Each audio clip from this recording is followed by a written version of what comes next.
Alright folks, so here I got my Champion 9200 watt generator, and it's about that time for oil change. So this is my first time doing it, so if I jack it up, don't do what I did. But to get started, what I did is I got some 2x4s and I laid them on the ground here, as you can see. And I did that just to jack it up a little bit so that I can slide my oil pan underneath here. So that goes right underneath you like that. Now, as you can see, here is the nut that I'm going to release in order to let the oil out. And that's the oil fill. So I'm going to take a 15 millimeter. I'm going to take that off. I'm going to drain it into the pan. And I'm going to refill it. And I fill it with about 4.8 cups of oil. That should top it off. Alright, now of course you want to change the oil when it's warm. So what I did was I ran it for about 15 minutes. And now I'm going to go ahead and use it. So this generator came in handy, man. Power went out yesterday. We had some heavy winds and it knocked a couple trees down. So the lines were down for about 3 hours. So I whipped out my trusty generator. I hooked up, ran the house like a charm. Kids watched Netflix, we made dinner. So this thing is definitely worth the investment. So let's get started with this oil change. Alright, let's get this oil flowing out of here.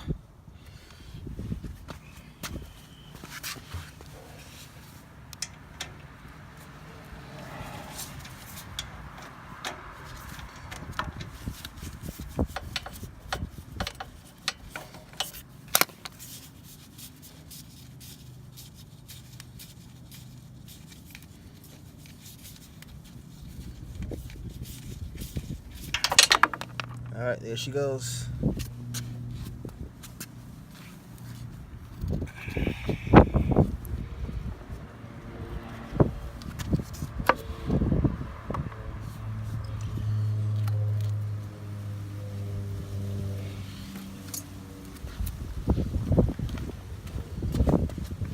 Alright, so I'm not going to bore you guys. I'm going to let that drain until it's completely empty. And then we'll close it up and refill it.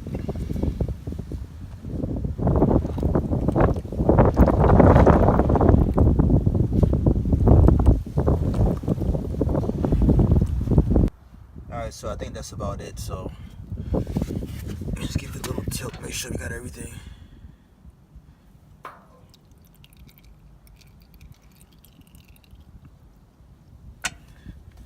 Alright, I think that's good. So we're gonna replace this.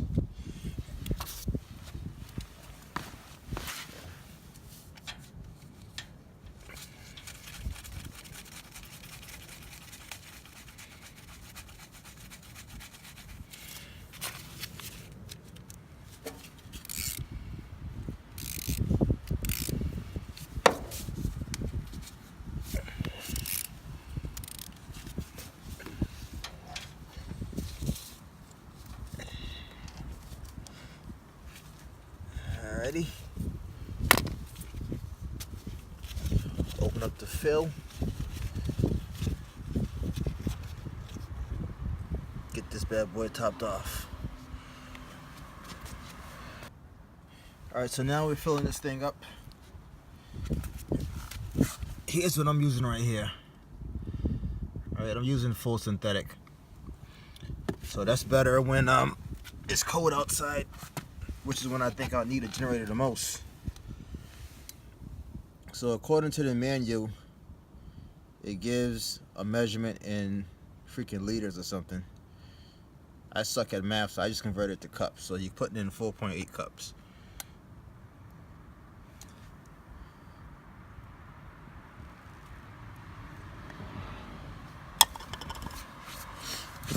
So I'm gonna go ahead and finish topping this off, and then we'll kick it up and see if it runs.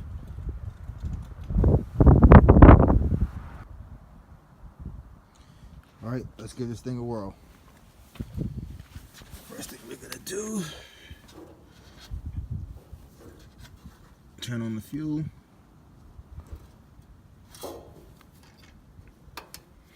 choke. And nice thing about this is that in addition to your pull cord, you got your electric start.